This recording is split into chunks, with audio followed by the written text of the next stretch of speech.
நான் உங்கள்கிட்ட ஒரு கேள்வி கேட்கணும்னு நினச்சேன். இந்த முஸ்லீம் யூடியூபர்ஸு, அப்புறம் முஸ்லீம் பெண்கள் சினிமாக்களில் நடிக்கிறாங்க, அல்லது முஸ்லீம் பெண்கள் நாடகங்கள் நடிக்கிறாங்க, டிவி ஷோஸில் வர்றாங்க, அவங்களே தனிப்பட்ட முறையில் குறிப்பிட்டு நீங்கள் வந்து விமர்சனம் செய்கிறீங்க. ஆக்சுவலாக இப்போ என்னோடய வீடியோ இந்த காஃபிர் ஃபத்வா டு முஸ்லீம் யூடியூபர்ஸ்னு ஒன்று போட்டிருக்கோம். அதில் பார்த்துட்டிங்கன்னா நான் தெளிவாக சொல்லியிருப்பேன். அது உங்களோட பயான்லேருந்து கேட்டுக்கிட்டு தான். ஒரு முஸ்லீம் மேலே முதல்ல நல்லெண்ணெய் வைங்க. அவங்க ஒரு தவறு செஞ்சால் தெரியாமல் செஞ்சுருக்க வாய்ப்பு இருக்குது. அந்த தவறை வந்து தவறுன்னு சுட்டி காட்டுங்க. அவங்களுக்கு காஃபிர்னு சொல்லிடாதீங்க அப்படின்னு சொல்லுவேன். ஸோ நான் பர்டிகுலராக பேசினது வந்து இந்த பேசியிருப்பேன். அப்புறம் வந்து இந்த 2 பேர் விஷயத்த பேசியிருப்போம். அதில் ஆக்சுவலாக என்னென்னா, நார்மலாக இப்போ ஒரு யூடியூபர்ஸ் இருக்காங்க, அவங்க ஏதோ ஒரு ஹராமான காரியத்தை செய்கிறாங்கன்னா அது ஒரு வியூஸ்க்காகன்ட்டு அவங்க செஞ்ச ஹராமை எடுத்து இப்படி செய்யக்கூடாதுன்னு நான் பேச மாட்டேன்.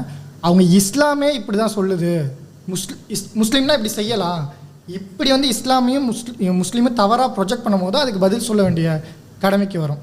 ஸோ அது அடிப்படையில் தான் அவர் வந்து இந்த இஸ்லாத்தை கிண்டல் பண்ணும்போது, இந்த மாதிரி எதை சாப்பிட்டாலும் ஆறாமன்றாங்க இப்படின்னு அந்த நகைச்சுவை பண்ணும்போது இப்படி பண்ணக்கூடாதுன்னு சொன்னதும், அந்த பெண்கள் என்ன சொன்னாங்கன்னா, முஸ்லீம் சமுதாயம் வந்து இஸ்லாமிய பெண்களை வந்து அடிமைப்படுத்தி தான் வச்சுருக்காங்க, இந்த சினிமாலெலாம் நடிக்க முடியாதுன்ற லெவலில், அதை நாங்கள் கொஞ்சம் கொஞ்சம் மாற்றிட்டு வரோம் அப்படின்னு சொல்லும்போது, சினிமாத்துறை எப்படி பெண்களுக்கு கேடாக இருக்குது அப்படின்னு சொல்லி அதனால தான் இதை பேசணும். தவிர இல்லை, அதை கொஞ்சம் நீங்கள் ஆழமாக புரியணும்.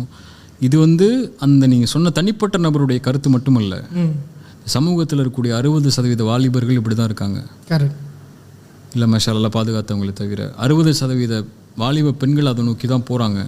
இன்ஸ்டாகிராமில் ஃபோட்டோ போடுறவங்கள இருக்கட்டும், இன்ஸ்டாகிராமில் இருக்கக்கூடிய ஸ்டேட்டஸ் வைக்கிறவங்களாம் யார்? இப்போ அவ்வளோ பேருடைய அறிவுலையும் மார்க்கம் போய் சேரலைங்கிறது தான் நம்ம பார்க்க வேண்டியது. நீங்கள் மார்க்கத்தை வெளிப்படுத்தி, மார்க்கம் சத்தமாக சொல்லப்பட்டு, மார்க்கத்துடைய கடமைகள் சத்தமாக சொல்லப்பட்டு, எல்லாருடைய வீடுகளையும் மார்க்கம் கொண்டு போய் சேர்க்கப்பட்டு, அழைப்பாளர்கள் தெருக்கு தெரு, ஊருக்கு ஊர், மார்க்கறிஞர்களும் தாய்களும் இறங்கி களமாடி தவறுகளை தடுக்கிறதுக்காகவும் நன்மையை ஏவுறதுக்காகவும் ஒரு புரட்சி செஞ்சு இதெல்லாம் நடந்துச்சுன்னா நம்ம இந்த மாதிரி மனிதர்களை அடையாளம் காட்டுறதுல அர்த்தம் இருக்குது. அது இல்லை மார்க்கம்னு சொல்கிறது. ஆனால் இங்கே எதுவுமே நடக்கலை. மார்க்க கல்வி எங்கே கொடுக்கப்படுது? மார்க்கத்தை நன்மை ஏவி தீமை தடுக்கக்கூடிய பணி யார் செய்கிறா? இன்றைக்கி எங்கே அழைப்பு பணியில் வந்து வேகம் இருக்குது? எங்கே வந்து நன்மை ஏவுறதுல வேகம் இருக்குது? கல்வியை கொடுக்குறதுல வேகம் இருக்குது? தெளிவு கொடுக்குறதுல வேகம் இருக்குது? எதுவுமே இல்லையே. அப்போ அப்படி தான் ஒரு ஜென்ரேஷன் இருக்கும். கண்டிப்பாக. இப்போ மாற்றம்ங்கிறது அங்கே இல்லை, அவர்கள் மூலியமாக மாற்றம் இல்லை. பாத்தில் என்றைக்குமே மேலே தான் இருக்கும். அதை ஹக்கை கொண்டு போர்த்துறதுக்கு உள்ள வழிகளை ஒரு சமூகம் செய்யணும்ல. கண்டிப்பாக அதை செய்யணும். அதுதான் மெயின். நமக்கு தனிப்பட்ட முறையில் இந்த மாதிரி தவறுகளை செய்யக்கூடியவங்களை அழைத்து அவங்களுக்கு மார்க்கத்தை கண்ணியமான முறையில் சொல்லி கொடுத்தா ஏற்றுக்கொள்வாங்க. நம்மளே சத்தமாக எதிர்த்தோன்னா அது அவங்களுக்கு எதிர்ப்பை தான் கொடுக்குமே தவிர வழிகாட்டுறதுக்கு உதவி செய்யாது. அது நானே படித்த பாடம். நான் ஒரு வீடியோவில், ஒரு முன்னாடி பேசின பயான்களுடைய வீடியோவில் ஒரு விஜய் டிவி அந்த டிவி ஷோவில் நடந்த நீயானா நடந்த ஒரு நிகழ்ச்சி, ஒரு பெண்ணை பற்றி பேசியிருப்பேன். அந்த பெண்ணை குறிப்பிட்டு பேசல. இப்போ என்ன பேசினா, அந்த பொண்ணு வந்து என் உயிர் வந்து இந்த நடிகர், என்னுடைய உயிர் அவர் அப்படின்னு சொன்னதை வந்து நான் ஒரு பயானில் அடையாளம் காட்டினேன். அதையும் அந்த பெண்ணுடைய கிளிப்பையும் எடுத்து போட்டாங்க. நான் அதை விமர்சனம் செய்கிறதையும் அந்த பெண்ணுடைய கிளிப்பையும் எடுத்து போட்டதுனால அந்த பெண் பற்றிய நிகழ்வு முஸ்லீம் சமூகத்தின் மத்தியில் அதிகமாக தெரிஞ்சிருச்சு.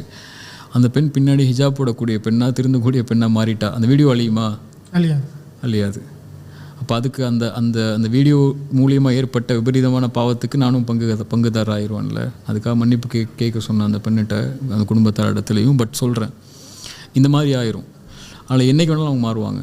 எனக்கு கிடைச்ச நேர்வழி அவருக்கு இன்றைக்கி கிடைக்கணும்னு நினைக்கிறதுக்கு ஒரு காலம் இருக்குது. ஒவ்வொருவருக்கும் ஒரு காலம் இருக்குது. அவங்கெல்லாம் மாறிட்டாங்கன்னா பெரிய மாற்றமாக நமக்கு இருக்கும். அதானே? மக்கள் மத்தியில் பிரபலியமாக இருக்கக்கூடிய முஸ்லீம்கள் கண்ணியமாக மாறிட்டாங்கன்னா, மார்க்கத்தை கண்ணியமாக கருத மாறிட்டாங்கன்னா அது பல பேருக்கு மாற்றத்தை உருவாக்கும். இப்போ அவங்களிடத்துல எப்படி அதை கொண்டு போய் சேர்க்கணுங்கிற முறையில் நம்ம கண்ணியத்தை கடைபிடித்தோம்னா, இன்னும் கண்ணியத்தை கடைபிடித்தோம்னா அது பெரிய மாற்றமாக உதவியாக செய்யும். அவங்கள்ட்ட போய் அழகான முறையில் அழைப்பு பணி செஞ்சோ அல்லது அழகான முறையில் எடுத்து சொல்லியோ அவங்களுக்கு புரிய வச்சா புரிஞ்சுப்பாங்க. இந்த ஜென்ரேஷன் புரிஞ்சுக்கும். எஜுகேட் பண்ணால் புரிஞ்சுக்கும். கிரிட்டிசைஸ் பண்ணால் ஏற்றுக்காது. கிரிட்டிசைஸ் பண்ணால் ஏற்றுக்காது. யாருமே ஏற்றுக்க மாட்டோம். ஆக்சுவலாக நீங்கள் சொன்ன மாதிரி அதுதான் முதல் தீர்வாக இருக்கும். சமுதாயமே ஒன்று சொல்லாமல் அவங்கள கிரிட்டிசைஸ் பண்ணுறது தப்பு.